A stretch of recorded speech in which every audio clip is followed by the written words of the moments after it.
ibarat di dalam negara, hakim-hakim terdahulu yang sudah wafat mustahil tidak bisa memvonis kasus yang sekarang ada. Bisa ya. Ada tidak hakim yang sedang tugas sekarang ketika memvonis menurut almarhum hakim terdahulu? Tidak. Ada catatan mah ada. Kalau arsipnya hasil vonisan ulama-ulama terdahulu itu diarsipkan di fakultas, itu sudah betul semua, tidak ada yang salah.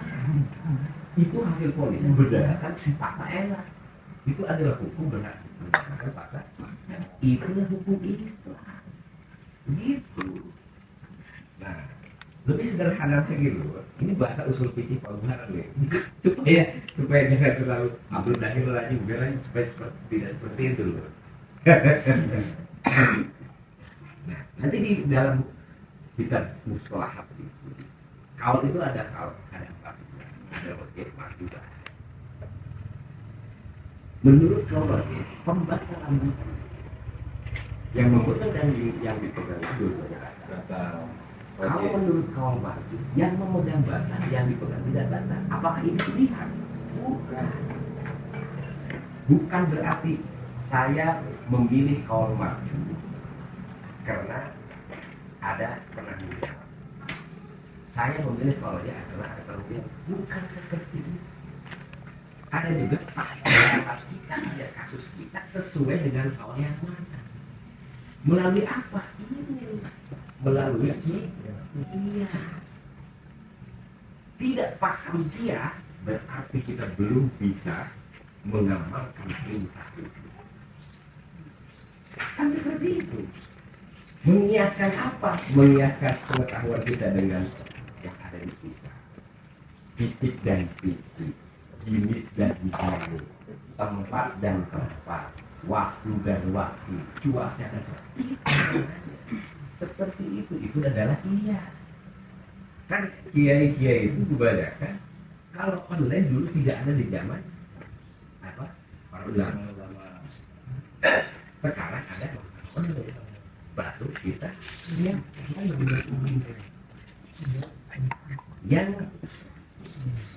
saya pertanyaan betul online tidak ada di zaman ulama baik ulama kaki. Online tidak ada. Sekarang yang dipertanyakan pengguna online-nya itu ada tidak zaman sekarang? Tidak ada. Berarti bukan hanya dikiaskan online-nya, penggunanya pun harus dikiaskan. Kalau kita mengatakan menurut Fathul Muin Sohifah sekian ini sah, kita nanya ke kiainya, Ibnu Hajar tahu tidak apa yang saya lakukan. Oh apa? Bukan kita menentang, bukan. Ini mekanisme cara peletakan buku ibarat begini, sederhana lagi dulu. Ini hakim yang sudah wafat, datang hakim yang baru yang bertugas sekarang harus taklid ke hakim yang sudah wafat. Taklid di sini bukan taklid hasil vonisan hakim yang sudah wafat, bukan taklid dalam hal vonisan, tapi taklid cara memproses kasusnya. Kita sesuai dengan Ini harus memakai kaidah. kaidah itu nama dulu. Iya, kaidah itu adalah aturan. Kalau kita tidak memakai kaidah usul fikih ataupun kaidah fikih berarti kita bukan taklid kepada berarti pemahaman paham tidak akan yakin tidak akan menjadi satu. Jangan berbeda kemana. Itu makanya tidak bisa satu. Paham? Yang bisa menyatukan adalah kaidah apa? Aturan. Dasarnya apa? Kan begitu. Ini semuanya tidak taruh di isbah wal qiyas lima qiyas. Gitu. Nah, sekarang lagi cara masuk praktek lagi. Yang lebih ini kan, Ya. ketika baca, ini maksudnya ke situ gitu.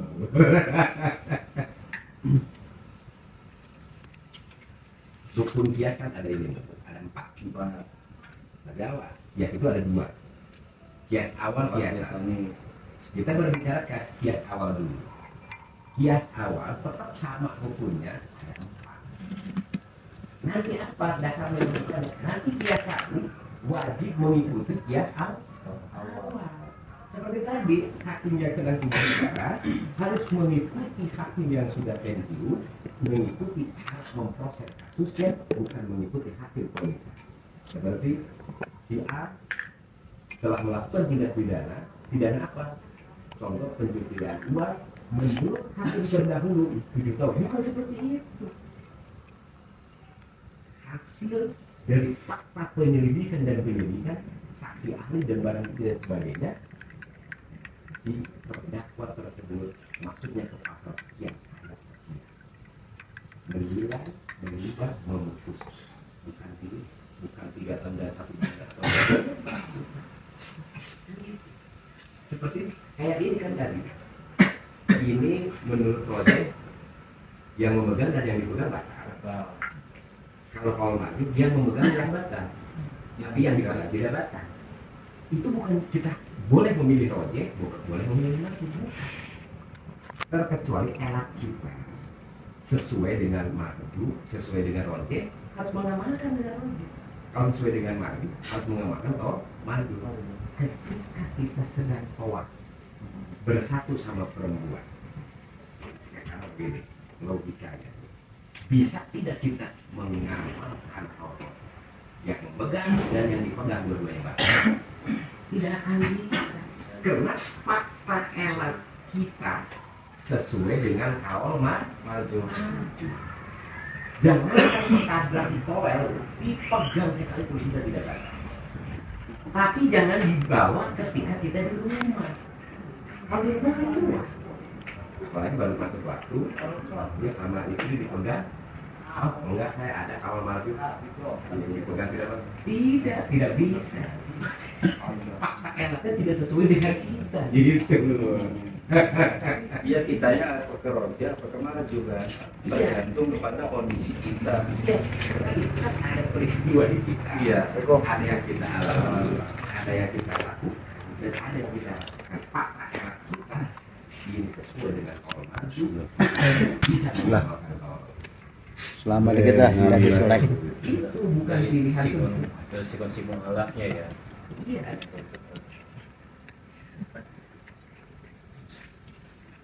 Sebenarnya mah gampang ya. Roger maju, elat lawas.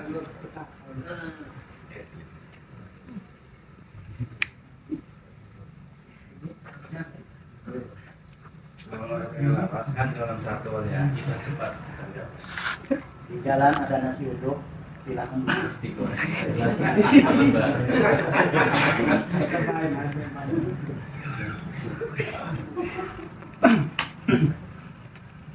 Jadi lihat apa?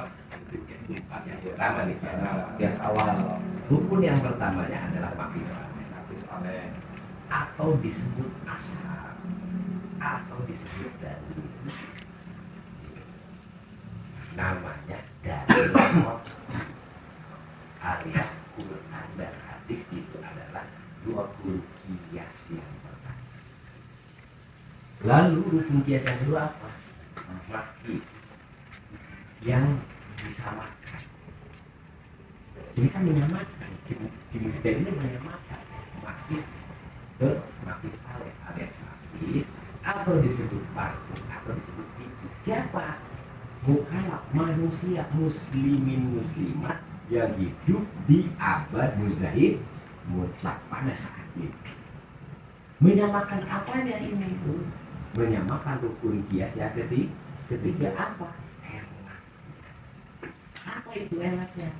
Elat itu fakta peristiwanya dan fakta yang dilakukan oleh si rukun kias yang kedua. Harus membuktikan, bukan cerita, bukan kabar, bukan pengakuan, bukan alasan.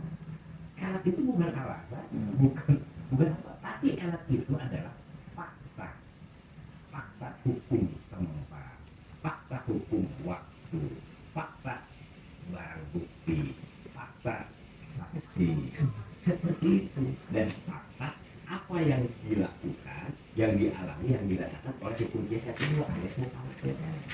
Setelah apa jelas faktanya idam menjidatin elatu inilah rukun kias yang keempat adalah hukum. Monis. Dia tidak akan mengetahui hukum Quran, hadis, ijma, kias. Itulah namanya hukum. Apa kias awal. Ini Quran, kias yang pertamanya ini mukhalafnya makis atau seperti yang waktu di zaman Musa. Ini alatnya adalah kasusnya. Ini hukumnya awal monis. Beres kias awal kita lanjut kias. Kias rami. Rukunnya sama. Apa? Hadis alis atau disebut asal atau disebut dalil apa? Yaitu adalah ijma. Seluruh kitab fikih itu adalah dalil.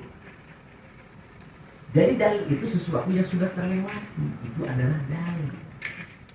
Hari Minggu kita sakit, sholat tidak mampu berdiri, maka diperbolehkan. Tapi kita harus tahu fakta peristiwa dan penyebab sakitnya dari apa. Kalau sudah jelas, bukan dari manusia, maka diperbolehkan.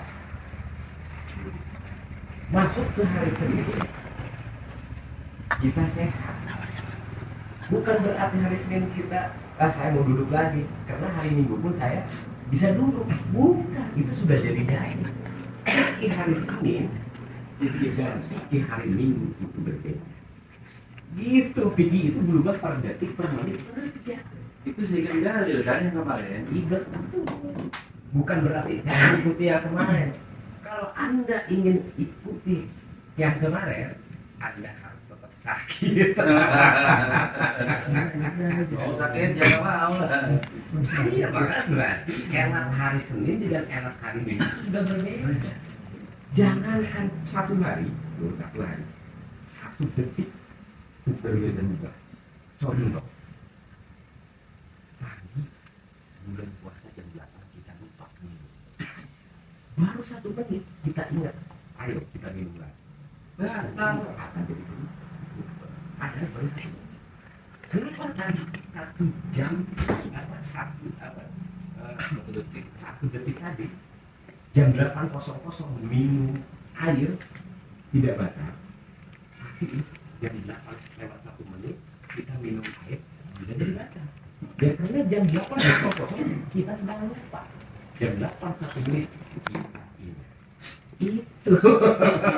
Itulah maksudnya perubahan fikih itu di situ.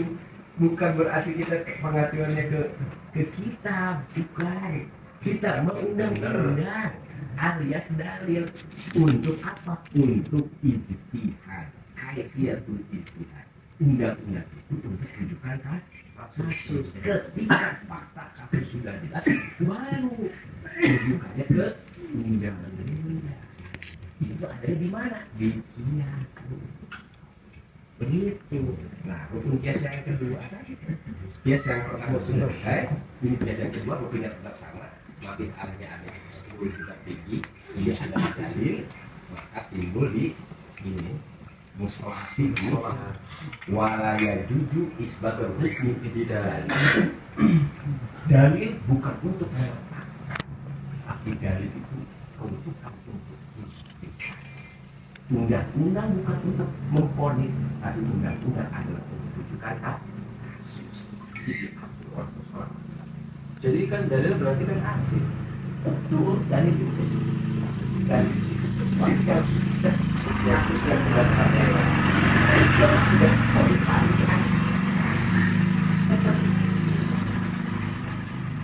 Persatu mukallaf, persatu elak itu satu itu. Arti persatu kasus terponis. Kalau ada mukallaf Islam balik berakal sedunia ada 1,6 miliar berarti jumlahnya ada sekian. Ada 1 miliar 10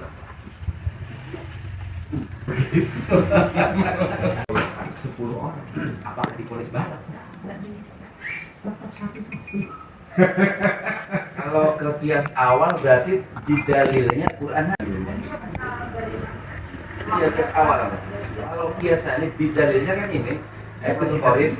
Ya, iya makanya ini asik namanya dalil. Disebut dalil di kias yang kedua.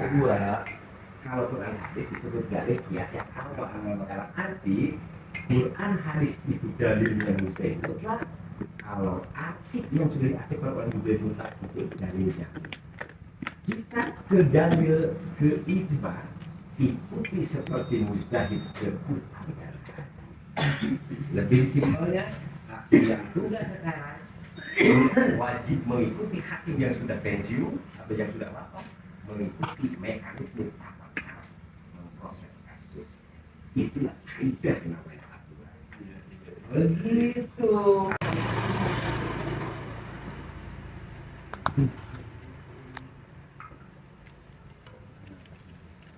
Jadi di dalam ini pun akhir itu ada 4 bulan lagi. Jangan main di fakultas. Setiap namanya itu sudah ada fakultas. Sama Badruddin 4, Madhab 4, Di dalam itu di sini ada aturan ini asik dalil namanya. Dalil apa? Dalil doni.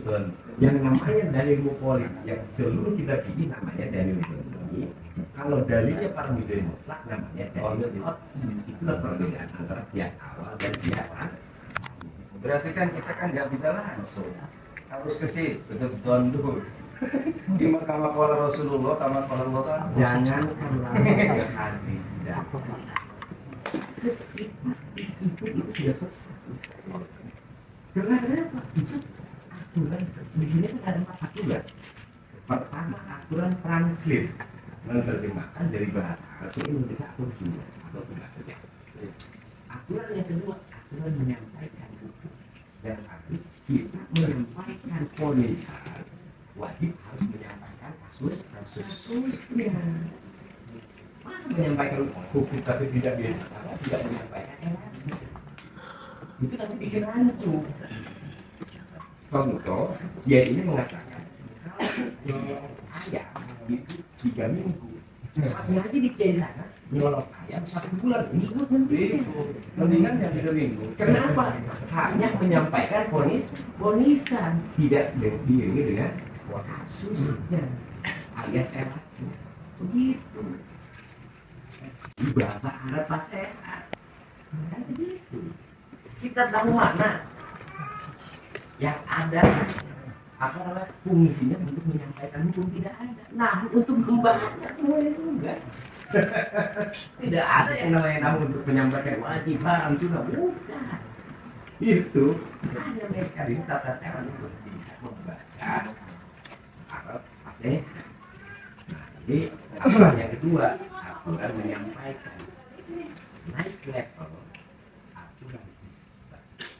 Kalau aturan isbat ibarat negara sudah levelnya minimal gelarnya S3 apa master agar seperti itu. Jadi mekanismenya bukan membaca kitab dulu lalu menyampaikan, tapi ada yang punya masalah.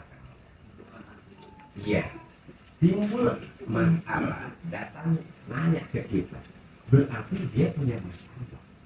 Masalah itu terdiri dari peristiwa dan pelakunya. Kita harus membuktikan apa yang dia lakukan, peristiwanya seperti apa. Itu namanya aturan isbat. Ibarat di dalam negara ini namanya hakim.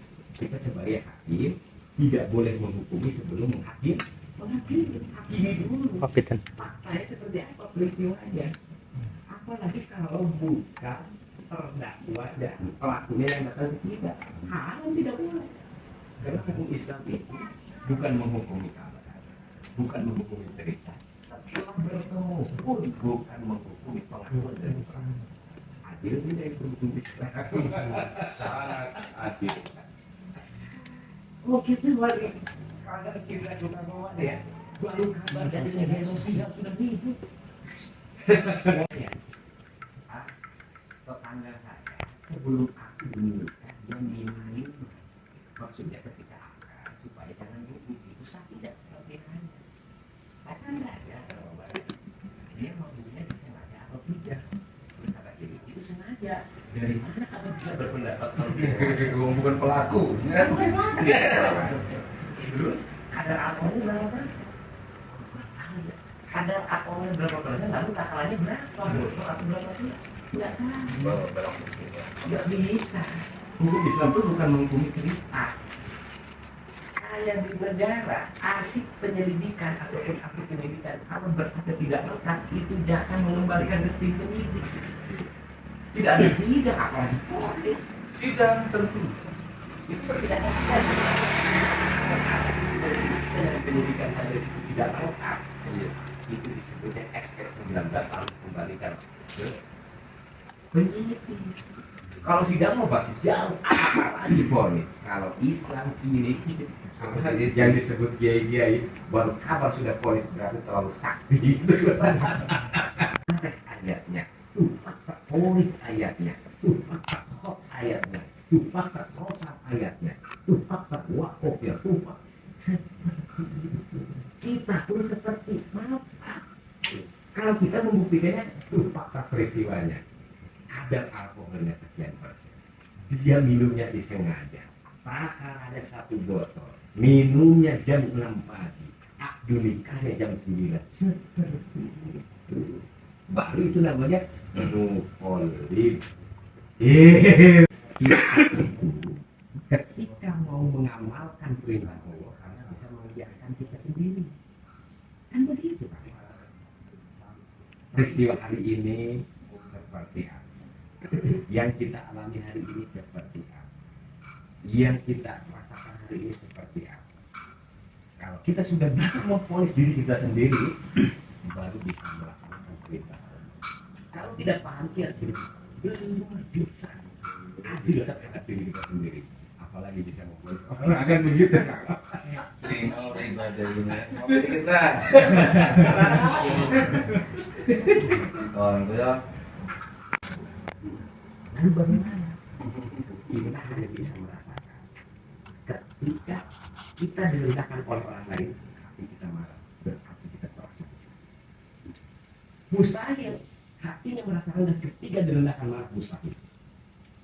Lalu kenapa Allah merendahkan orang lain? Karena kalau hati kita merasa rendah, mustahil kita merendahkan orang. Pasti akan selalu menganggap orang lain lebih tinggi, lebih mulia daripada kita. Kenapa? Tawa tuh sing itu tawa di tawa dulu. Nyambut Ya, kita itu berpikirnya kan positif thinking, nggak boleh. Sudah. Iya, merendahkan manusia, merendahkan maksiat, merendahkan amal soleh. Iya. Nggak boleh. Apa merendahkan maksiat? Jadi ketika kita begini ya, hikmah dari hampir Rasulullah itu anak kecil. Kalau kita merasa rendah, kalau kita dikasih tahu besar sama Allah, kita selalu berpikir positif. Beliau masih kecil,